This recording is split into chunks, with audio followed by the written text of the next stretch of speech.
Morning students. आज हम हिंदी विषय पढ़ने के लिए यहाँ पर आए हैं। तो पढ़ने से पहले हमें ये जानना जरूरी है, ये जानना आवश्यक है कि हिंदी में हमारी कितनी किताबें हैं, कितनी बुक्स हैं और उनके नाम क्या क्या हैं। तो उसके लिए देखिए आप कि हिंदी में हमारी 3 बुक्स हैं। एक क्षितिज, दूसरी पूरक पुस्तिका है जिसका नाम है कृतिका, और तीसरी है व्याकरण, जो कि आप स्टार्टिंग से पढ़ते हुए आ रहे हैं। तो क्षितिज और कृतिका और व्याकरण, ये 3 बुक्स हैं हमारी। और पीरियोडिकल 1 के हिसाब से अगर देखा जाए तो पीरियोडिकल 1 में अगर आपका जो भी सिलेबस रहेगा वो सिलेबस है आपका कि सिर्फ अभी आपके क्षितिज में से ही आएंगे पीरियोडिकल 1 में। तो जो क्षितिज है पुस्तक, उसका जो फर्स्ट चैप्टर है 2 बैलों की कथा, जिसके लेखक है मुंशी प्रेमचंद, और एक आएगा चैप्टर 9 जो कि जिसके कवि हैं कबीर, और वो है सबद और साखियां। ठीक है। और तीसरा चैप्टर आएगा आपका व्याकरण का। तो व्याकरण में आपके आएगा उपसर्ग और प्रत्यय। तो एक बार फिर मैं इसको दोहराती हूँ कि आपका सिलेबस रहेगा पीरियोडिकल 1 में क्षितिज का चैप्टर 1 मुंशी प्रेमचंद द्वारा लिखित 2 बैलों की कथा, चैप्टर 9 कवि कबीर दास जी द्वारा लिखित साखियां और सबद, और व्याकरण का चैप्टर उपसर्ग और प्रत्यय, ये आपके सिलेबस में रहेगा। उसके अलावा जो आपकी मार्किंग स्कीम है पीरियोडिकल की, वो भी मैं बता देती हूँ आपको कि मतलब पेपर जो है आपका वो 50 मार्क्स का होगा, 50 नंबर का आपका पेपर होगा, जिसमें 10 नंबर का फर्स्ट जो ए सेक्शन रहेगा वो 10 मार्क्स का रहेगा, 10 नंबर का रहेगा, वो रहेगा अपठित गद्यांश। ठीक है। बी सेक्शन रहेगा आपका व्याकरण, वो भी 10 मार्क्स का रहेगा। तो फर्स्ट पोर्शन ए सेक्शन आपका अपठित गद्यांश 10 मार्क्स का, सेकंड सेक्शन व्याकरण 10 मार्क्स की, थर्ड सेक्शन आपका रहेगा वो आपका रहेगा क्षितिज बुक से, दोनों चैप्टर्स में से ही क्वेश्चंस आएंगे, वो भी आपके कितने होंगे 10 मार्क्स के। उसके बाद 20 मार्क्स का आपका होगा रचना लेखन, जिसमें आपके 5 मार्क्स के 4 क्वेश्चन होंगे। 5 का आपका अनुच्छेद लेखन होगा, 5 में आपका लघु कथा लेखन होगा, 5 आपका संवाद लेखन होगा, और 5 आपका पत्र लेखन होगा। इस तरह से 20 मार्क्स का होगा। मैं एक बार से फिर से रिपीट करती हूँ। फर्स्ट सेक्शन रहेगा आपका सेक्शन ए 10 मार्क्स का अपठित गद्यांश, सेक्शन बी रहेगा आपका व्याकरण का, वो भी 10 मार्क्स का रहेगा, और थर्ड सेक्शन सी जो आपका रहेगा वो आपका रहेगा क्षितिज बुक से, दोनों चैप्टर में से क्वेश्चंस आएंगे, वो भी 10 मार्क्स के होंगे। और लास्ट आपका रचना लेखन होगा, जिसमें कि पत्र, अनुच्छेद, लघु कथा और अपना संवाद लेखन, 4 चीजें आएंगी। ये 5 मार्क्स की होंगी, 5 नंबर की, ये भी आपका 20 मार्क्स का होगा। तो पूरा 50 मार्क्स का आपका ये पेपर होगा। तो इसको जानने के बाद कि कौन कौन सी बुक्स हैं, क्या सिलेबस है और क्या मार्किंग स्कीम है, ये सब जानने के बाद अब हम हमारा सब्जेक्ट जो है वो पढ़ना शुरू करेंगे। उसमें हमारा जो फर्स्ट चैप्टर है पार्ट 1, जो कि 2 बैलों की कथा, जिसके लेखक हैं कौन सा है, पुस्तक है आपकी क्षितिज, पार्ट 1 2 बैलों की कथा। 2 बैलों की कथा क्योंकि एक दिन में हमारा कंप्लीट नहीं होगा, इसीलिए मैंने इसमें भाग 1। ठीक है। लेखक है इसके मुंशी प्रेमचंद। तो बच्चों देखो, मुंशी प्रेमचंद जो थे वो हमारे महान साहित्यकार थे। आज भी सब उन्हें बहुत याद करते हैं, उनके जैसा महान साहित्यकार अभी तक नहीं हुआ है, ऐसा माना जाता है। उनका जन्म बनारस के लम्ही गांव में सन 1880 में हुआ था। वो इतने महान साहित्यकार थे कि उन्होंने बहुत से लेखन लिखे, स्वतंत्रता संग्राम से संबंधित, नारी जाति पर हो रहे अत्याचारों से संबंधित, समाज में व्याप्त भ्रष्टाचारों के विरोध में उन्होंने अपने कई लेख लिखे थे। उन्होंने अपने लेखन में कृषक समाज और पशु के आपसी प्रेम का भी दर्शाया है। और उनके जो प्रमुख उपन्यास हैं उनमें है कर्मभूमि, रंगभूमि, गबन, और अपना ये निर्मला, कायाकल्प, सेवा सदन आदि उनके प्रमुख उपन्यास रहे हैं। और अपने महान साहित्य जीवन को आगे बढ़ाते हुए वो इतने प्रसिद्ध हुए और अंत में 1936 में उनका देहांत हो गया। बच्चों, उन्होंने पशु और कृषक समाज से संबंधित एक कहानी लिखी थी जो थी दो बैलों की कथा। आज हम उसी के बारे में पढ़ेंगे। दो बैलों की कथा के माध्यम से मुंशी प्रेमचंद ने कृषक समाज और पशुओं का जो भावात्मक आपस में जो उनके भावात्मक संबंध था उनका वर्णन इस पाठ में उन्होंने किया है। और इस कहानी में उन्होंने ये भी बताया है कि स्वतंत्रता जो है सहज रूप से यानी सरल रूप से हमें प्राप्त नहीं होती, उसके लिए हमें बहुत कठिन परिश्रम करना पड़ता है। इस प्रकार हम ये कहेंगे कि ये कहानी जो है ये अंदरूनी तौर पर परोक्ष रूप से स्वतंत्रता आंदोलन से भी जुड़ी हुई है। अब इस कहानी को हम शुरू करते हैं। इसमें लेखक ने, मुंशी प्रेमचंद ने पशुओं के अलग, जो पशुओं का व्यवहार होता है उनकी अलग अलग विशेषताएं बताई है कि किस पशु का किस तरह का व्यवहार होता है और उन सब में बैलों का स्वभाव कैसा होता है। तो गाय का स्वभाव बताया उन्होंने कि गाय का स्वभाव वैसे तो वो सीधी सादी होती है, लेकिन जब उसे कोई परेशान करता है तो वो सींग मारे बिना नहीं रहती, सींग मारने के लिए दौड़ती है। कुत्ता भी चाहे कितना गरीब जानवर मान लेते हैं हम, लेकिन कुत्ता भी क्या है, एक बार को अगर उसे कोई परेशान करता है तो काटने भौंकने को दौड़ता है। उसी तरह से आप यहाँ पे लेखक ने गधे को बहुत ज्यादा विस्तृत रूप से वर्णन किया है कि जो गधा होता है वो बहुत ही सीधा सादा जानवर होता है और उसके चेहरे पर जो विषाद मीन्स दुख, जो दुख होता है वो स्थायी रूप से रहता है। चाहे कोई हंसी का माहौल हो, चाहे वो खुश होता है, तब भी उसके चेहरे पे दुखी दिखाई देता है। उसकी भाव भंगिमा, उसके हाव भाव इसी तरह के होते हैं कि वो ऐसे लगता है जैसे हमेशा दुखी रहता है। तो स्थायी, इसीलिए कहा गया स्थायी विषाद, कि हमेशा उसके चेहरे पर दुखी दिखाई देता है। उसे चाहे कोई मार ले, उसे चाहे कोई कितना भी उसको दुत्कार ले, लेकिन उसको उसके कोई फर्क नहीं पड़ता। वो उसी तरह से रहता है जैसा कि वो है। वो कभी भी मारने को पीछे नहीं दौड़ता है, ना ही वो गुस्सा प्रकट करता है। तो इसीलिए लेखक ने क्या है कि वैसे तो हम, जैसे गधा है उसको मूर्ख की संज्ञा दी जाती है हमारे समाज में, कि किसी को हम मूर्ख कहते हैं या किसी को, तो उस तरह से हम गधा और मूर्ख कहकर उसको संबोधित कर देते हैं। लेकिन यहाँ पे लेखक ने उस रूढ़ अर्थ को, रूढ़ में जो कभी नहीं बदलता, जो है ना मूर्ख शब्द है जो रूढ़ है गधे के लिए, हमेशा उसके लिए यही प्रयोग में आता है, तो ये कभी नहीं बदलता। इसलिए लेखक ने कहा है कि इस रूढ़ अर्थ को भी लेखक ने बदल दिया है। उन्होंने मतलब जो गधे की संज्ञा, जो तुलना है वो किससे की है, ऋषि मुनियों से की है। उन्होंने गधे को सर्वश्रेष्ठ माना है कि जैसे कि ऋषि मुनि हैं, वो जब संन्यास आश्रम ले लेते हैं और वो पूजा और तपस्या में लीन हो जाते हैं, तो उनका स्वभाव इतना सहज और सरल हो जाता है कि चाहे उन्हें कोई कितना भी परेशान करे, चाहे कोई कितना भी उनके सामने उनके ऊपर अपशब्द कह ले, लेकिन वो कभी भी उसे सिर्फ सहनशील भाव से क्षमा कर देते हैं, कभी भी उन पर गुस्सा प्रकट नहीं करते। तो उसी तरह से गधा भी क्या है कि कभी भी अपना गुस्सा किसी पर प्रकट नहीं करता। तो इसीलिए लेखक ने कहा है कि वो सारे गुण गधे में होते हैं जो कि एक ऋषि मुनि में होते हैं। फिर समाज में उसे मूर्ख क्यों कहा जाता है? क्या सहनशील व्यक्ति मूर्ख होता है? सहनशीलता को यहाँ पर प्रदर्शित करने के लिए लेखक ने कहा है कि कदाचित सीधापन संसार के लिए उपयुक्त नहीं है, यानी कि सीधापन संसार को बिल्कुल भी भाता नहीं है। इसलिए जो सीधे लोग होते हैं, भोले लोग होते हैं, लोग उन्हें मूर्ख समझते हैं। ऐसा लेखक ने अपने लेख में बताया है।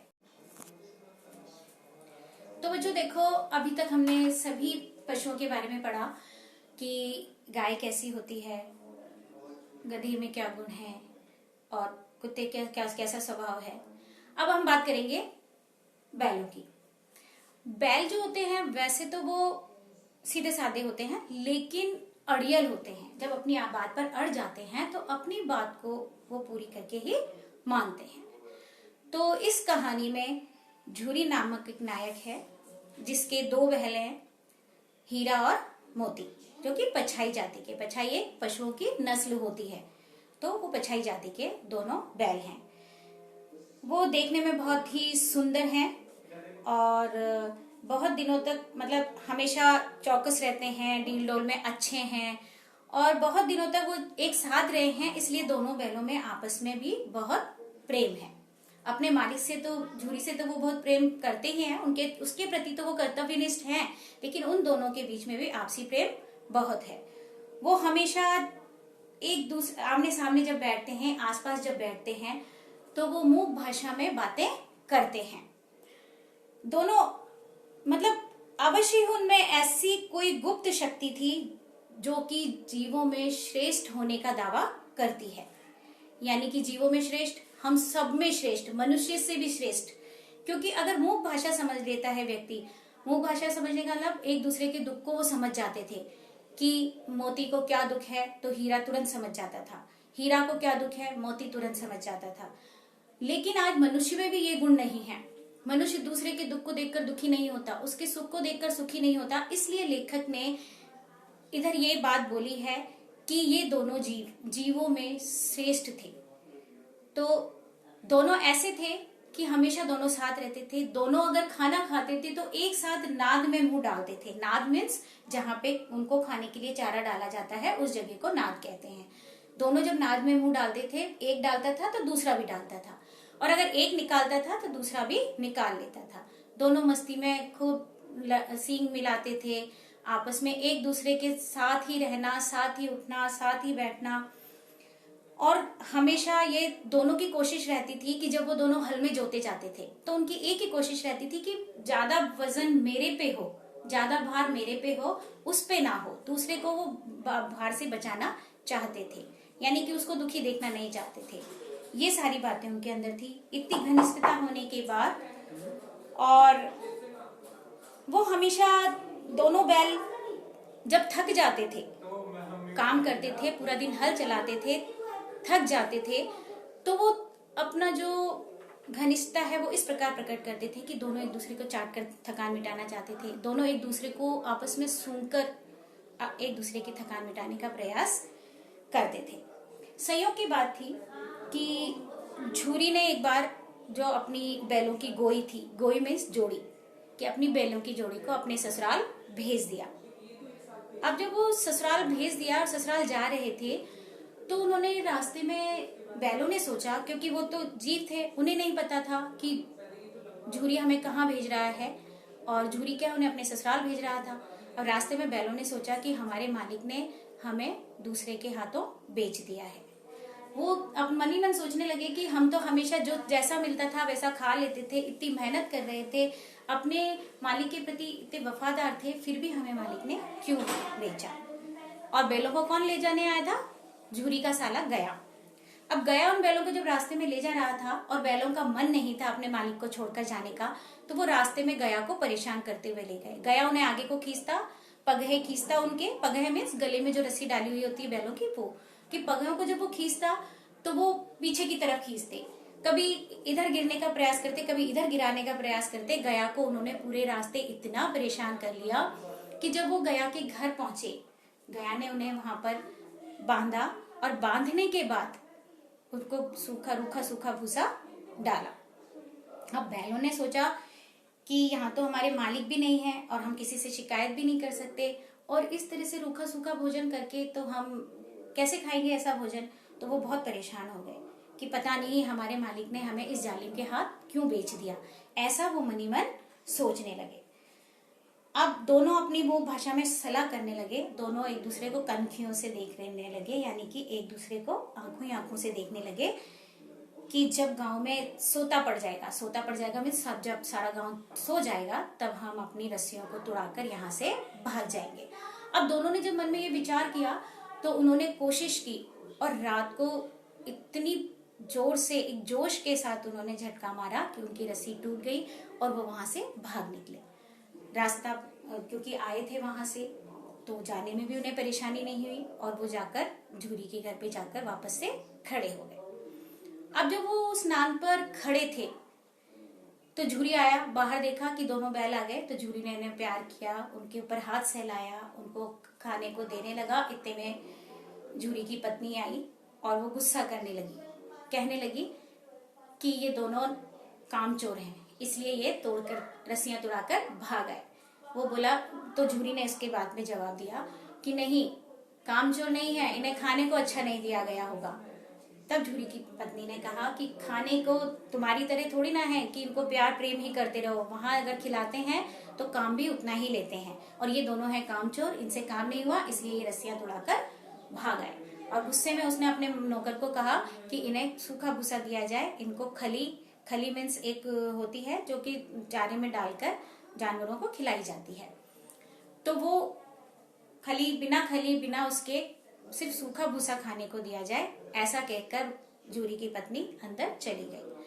अब झूरी नौकर से बोला कि सूखा भूसा ये कैसे खाएंगे, तुम इन्हें अच्छे से कुछ डाल के भूसा। बोला नहीं, मालकिन अगर देख लेंगी तो मुझ पर गुस्सा करेंगी। ऐसा कहकर उसने उनको सूखा भूसा ही खिलाया। अब इतना सब होने के बाद गया दूसरे दिन फिर से आ गया, और फिर से आने के बाद वो वापस से उन बैलों की जोड़ी को ले जाने लगा। अब क्योंकि ऐसे पकड़े ने, इस बार वो गाड़ी में जोतकर उनको लेके जाने लगा। अब उसने देखा कि रास्ते में फिर से वही दोनों गया को परेशान करने लगे, कभी इधर को गाड़ी खींचते, कभी उधर को गाड़ी खींचते, लेकिन जैसे तैसे करके और गया उन्हें अपने घर पे ले गया। अब वहां पे ले जाकर उसने गुस्से में उनको मोटी रस्सी से बांध दिया कि अब देखें कैसे तुड़ाकर जाएंगे, और दोनों से खूब काम लेता और उन्हें सिर्फ रूखा सूखा खाने को देता। अब बैलों ने सोचा इसे रूखा सूखा खाएंगे तो हमारा तो पेट ही नहीं भरेगा। वो गुस्से के मारे और उन्होंने खाना ही नहीं खाया, जो भी उन्हें डाला गया चारे में वो उन्होंने नहीं खाया। वो गया पर अपना गुस्सा प्रकट करने लगे। फिर उन्होंने उनके घर में, गया के घर में भैरू था, भैरू की एक बेटी थी जो जिसकी एक सौतेली माँ थी। तो वो बच्ची क्या करती थी कि जब बैलों को देखती थी कि ये चारा नहीं खाते हैं, रूखा सूखा नहीं खाते हैं, इनसे दिन भर काम लिया जाता है, इनको परेशान किया जा रहा है और इनको मारा भी जाता है, तो उनसे उन दोनों बैलों का दुख नहीं देखा गया। तो उसने क्या किया कि जो खाना बनता था उसमें से 2 रोटी लाकर वो उन बैलों को खिला दिया करती थी। अब वो 2 रोटी खाकर अपने पेट की भूख को शांत कर लिया करते थे, और उनको उस रोटी में इतना प्रेम मिलता था, उन 2 रोटियों से ही उनका प्रेम, मतलब इतना पेट भर जाता था कि उनको लगता था कि बस उनको हृदय को मानो मतलब ऐसा भोजन मिल गया है कि उनका हृदय पूरी तरह से तृप्त हो चुका है और उनके मन को शांति मिल चुकी है। क्यों?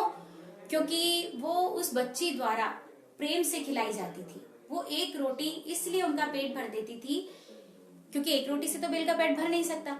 अब वो इसलिए उनका पेट भर जाता था कि वो बच्ची जो एक रोटी उन्हें खिलाती थी, वो प्रेम से खिलाती थी, प्यार के साथ खिलाती थी, इसलिए उस प्रेम से उनका पेट भर जाता था। और वो बच्ची भी ऐसा इसलिए करती थी कि वो उनके दुख को समझती थी, क्योंकि उसकी भी सौतेली माँ थी, उसे मारती थी, पीटती थी और उसे बहुत परेशान करती थी। और तो उन बैलों के साथ भी ऐसा ही व्यवहार हो रहा था, इसलिए उस बच्ची को उन बैलों से आत्मीयता थी। इसलिए आत्मीयता थी क्योंकि उसकी भी सौतेली माँ थी, है ना। तो वो जैसा व्यवहार उसके साथ होता था वैसा ही व्यवहार बैलों के साथ हो रहा था, इसलिए उसे बैलों से बहुत आत्मीयता थी। अब दिन भर दोनों जोते जाते, डंडे खाते, अड़ते, शाम कर थान पर बांध दिए जाते, थके हारे, अब परेशान होने लगे। एक दिन उन्होंने, और वो लड़की रोज उसी तरह से उनको 2 रोटी खिला जाती। एक दिन दोनों ने सोचा कि क्यों ना हम रस्सी को चबा चबा कर काटने का प्रयास करें और यहाँ से भाग निकले। हीरा और मोती दोनों ही प्रयत्न करते हैं। और अब एक दिन सौतेली माँ लड़की को मार रही होती है, मोती को बहुत गुस्सा आता है। मोती कहता है कि मैं मारूं इसे, हीरा की तरफ देखकर इशारा करता है कि मैं इसको एक सींग मार दूं इसकी। तो वो हीरा कहता है, क्योंकि हीरा बहुत सरल और सहज स्वभाव का है, जबकि जो मोती है वो चंचल और क्रोधी स्वभाव का है। तो हीरा मना कर देता है कि नहीं, औरत जात पर सींग उठाना हमारे समाज में अच्छा नहीं माना जाता। यानी कि अब देखो यहाँ पर भी लेखक ने क्या है कि पशुओं के माध्यम से एक संदेश दिया है कि पशु जाति में जब इस चीज को समझा जाता है कि नारी सम्मान सर्वप्रथम है, कि औरत जात पर अत्याचार करना सही नहीं है।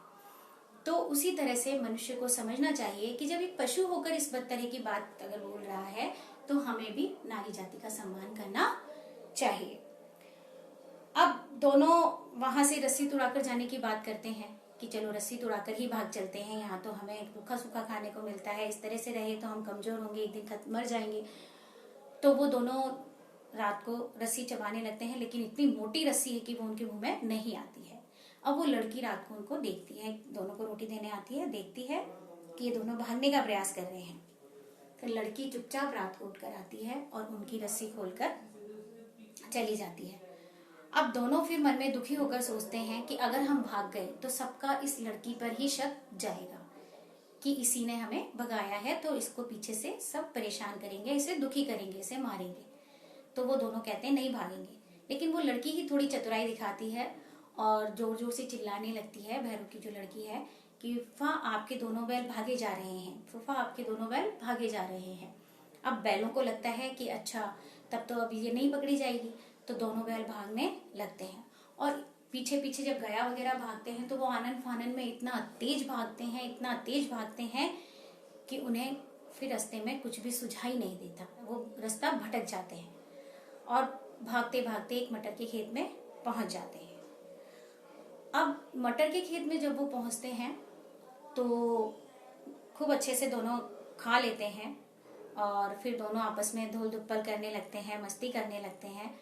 फिर उसके बाद हीरा जाने लगता है तो मोती लेकिन खेत के मालिक को पता चल जाता है और वो आ जाता है और पकड़ने लगता है।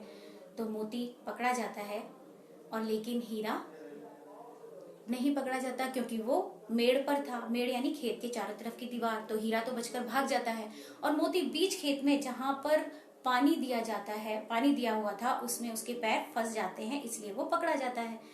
अब वो पकड़ा जाता है तो हीरा कहता है कि नहीं, मैं नहीं भागूंगा, अगर मोती पकड़ा गया तो मैं भी इसी के साथ जाऊंगा। देखो यहाँ भी मित्रता दिखाई गई है कि दुख में कष्ट में दोनों एक साथ रहे, दोनों ने एक दूसरे का साथ नहीं छोड़ा। यहाँ पे हीरा ने वही किया कि उसने नहीं, वो भागा नहीं और मोती पकड़ा गया तो वो भी चुपचाप वहां पर खड़ा हो गया और वो भी पकड़ा गया। अब क्योंकि ये दोनों खेत वाले मालिक को लावारिस लगे तो इन्हें कांजी हाउस में ले जाकर बंद कर दिया गया। कांजी हाउस क्या होता है? कांजी हाउस होता है पशुओं को, लावारिस पशु जो होते हैं उनको, आवारा पशुओं को उस जगह में रखा जाता है जो लोगों को परेशान करते हैं। ऐसे पशुओं को पकड़ पकड़ कर कांजी हाउस, जो उसकी सरकार द्वारा बनाया गया होता है, इसमें बंद किया जाता है। मवेशी खाना होता है ये, तो इसमें बंद किया जाता है। अब वहां पर उनको भी, हीरा मोती को भी ले जाकर बंद कर दिया गया। अब दोनों वहां पे गए, देखा कि और भी वहां पर जानवर थे, बहुत सारे जानवर थे, उसमें गधे भी थे, उनमें घोड़े भी थे, बकरियां भी थी, बहुत सारे जानवर थे उसमें, सब बहुत कमजोर एकदम मरियल से थे। अब उन्होंने दोनों ने देखा कि सबकी स्थिति को देखा, चुपचाप बैठे। अब पूरा दिन हो गया, ना उन्हें खाने को दिया गया, ना उन्हें पीने को पानी दिया गया। अब दोनों बहुत परेशान कि ऐसे भूखे कैसे रहेंगे। तो दोनों को बहुत प्यास लगी, दोनों दीवार की मिट्टी चाटने लगे। पूरा दिन देखते रहे कि कुछ नहीं हुआ, कुछ नहीं आया खाने को, तो दीवार की मिट्टी चाटने लगे। और दीवार की मिट्टी चाटते चाटते दीवार की कुछ परत नीचे गिरी। तब मोती को लगा कि क्यों ना, हीरा को लगा कि क्यों ना मैं इस दीवार को गिरा दूं, और इस दीवार को गिराने से क्या होगा कि ये दीवार गिरेगी तो सारे पशु भागने लगेंगे और हम भी भाग निकलेंगे। अब हीरा जब आधी दीवार गिरा देता है, इतने में कांजी हाउस में हाजिरी लेने के लिए एक आदमी आता है। अब देखो कांजी हाउस में हाजिरी क्यों ली जाती थी जानवरों की? इसलिए ली जाती थी कि जिससे ये पता चले कि कोई जानवर भाग तो नहीं गया, कोई जानवर कम तो नहीं हो गया, इसलिए कांजी हाउस में उनकी हाजिरी ली जाती थी। अब हाजिरी ली गई, हाजिरी लेने आदमी आया तो उसने देखा कि किस तरह से हीरा दीवार को गिरा रहा है। तो उसने हीरा को देखा और उसने हीरा को रस्सी से, गुस्से में रस्सी से बांध दिया। और जब उसने उसे रस्सी से बांधा तो मोती ने देखा और मोती ने कहा, देखा मजा आया ना, बांध दिया तुम्हें। तो हीरा बोला कोई बात नहीं, मैं फिर भी प्रयत्न करूंगा और मैं इन सबको आजाद कराने का प्रयत्न करूंगा और खुद भी आजाद होऊंगा। तो मोती का करते रहो प्रयत्न। हीरा करता रहा प्रयत्न, उसने आधी दीवार गिराई। ये देखकर मोती को भी जोश आ गया। अब हीरा तो बंधा हुआ था, तो मोती ने जोर जोर से धक्के मारे दीवार में और दीवार गिर गई। अब सारे जानवर भागने लगे, घोड़े सबसे पहले भागे, उसके बाद बकरियां भी भाग गई, लेकिन गधे वहीं के वहीं रहे, वो नहीं भागे। जब मोती ने पूछा कि तुम क्यों नहीं भाग रहे हो, तो बोले कि हम नहीं भागेंगे, क्योंकि फिर से पकड़ लिए जाएंगे, फिर मार पड़ेगी, फिर यहीं आना है, इससे अच्छा है हम यहीं रहेंगे। तब मोती ने उनको सींगों से धक्के रगेद के उनको कांजी हाउस से बाहर निकाला और गधे भी वहां से भाग गए। अब कांजी हाउस का आदमी फिर से आया, उसने देखा कि मवेशी खाने में कोई भी नहीं है, सारे जानवर भाग चुके हैं, सिर्फ वो ही 2 बैल हैं। अब क्योंकि मोती फुला हुआ था और हीरा बंधा हुआ था, चाहता तो मोती भाग सकता था। हीरा ने कहा कि मोती तुम जाओ, लेकिन मोती ने कहा नहीं, अगर तुम यहाँ हो तो मैं भी यहाँ रहूंगा, मैं भी नहीं जाऊंगा। अब मोती भी नहीं गया। अब दोनों को कांजी हाउस में मोटी मोटी रस्सियों से बांध दिया गया। अब सिर्फ पानी के अलावा उन्हें खाने को कुछ भी नहीं दिया जाता था। और दिन पे दिन वो इस तरह से कमजोर होते गए कि उनकी स्थिति ऐसी हो गई कि बिल्कुल वो हड्डियों का ढांचा बन गए थे। अब एक दिन ऐसा आया कि उनको नीलामी की गई उनकी। उन्हें थोड़ा सा साफ सूफ किया गया, नहलाया धुलाया गया और उन्हें बाहर लेकर गए। उनकी बोली लगाई गई, लोग आते, उन्हें देखते और मुंह बनाकर चले जाते, क्योंकि वो बहुत कमजोर थे, किसी काम के नहीं रहे थे। इतने में एक बूढ़ा सा लाल आंखों वाला दड़ियल आदमी आया। उसने उनको हाथ लगाकर देखा और उसने उन्हें खरीद लिया और वो उनको लेकर चलने लगा। अब उसने रास्ते में क्या देखा कि मतलब किस तरह से ये आदमी किस रास्ते पे ले जा रहा है। धीरे धीरे उन दोनों बैलों को जाने पहचाने रास्ते नजर आने लगे। उन्होंने देखा कि जिस कुएं पे झूरी के गांव में वो पानी पीते थे, वो कुआं आया, वो जगह आई जहां वो पानी पीते थे, जहां वो खाना खाते थे, चरते थे, घूमते थे, वो सारी जगह उन्हें याद आने लगी और वो समझ गए कि अब झूरी का घर पास आ गया। और जैसे ही घर पास आया, दोनों दड़ियल आदमी से छूटकर जाकर झूरी के घर पर अपने नाद के आगे खड़े हो गए। झूरी ने जब देखा कि मेरे दोनों बैल आ गए, तो वो उन्हें प्यार से चूमने लगा, उन्हें पुचकारने लगा, उनको प्यार करने लगा, सहलाने लगा। और फिर दड़ियल आदमी भी पीछे पीछे चलने लगा। अब जब दड़ियल आदमी पीछे पीछे चल गया, तो झूरी से अपने बैलों को मांगा कि ये मेरे बैल हैं। झूरी ने कहा नहीं, ये मेरे बैल हैं, ये मेरे यहाँ पे खड़े हैं, इसका मतलब ये मेरे बैल हैं। उसने बहुत प्रयत्न किया, लेकिन झूरी ने बैल नहीं दिए। अब मोती ने देखा कि किस तरह से दड़ियल आदमी धमकी दे रहा है झूरी को, तो मोती अपने सींग से मारने के लिए उसके पीछे भागा। दड़ियल आदमी डर के मारे भागता गया और मोती उसके पीछे पीछे उसको भगाता गया और खूब दूर तक ले गया और इतना भगाया कि पूरे गांव से उसे बाहर निकाल दिया।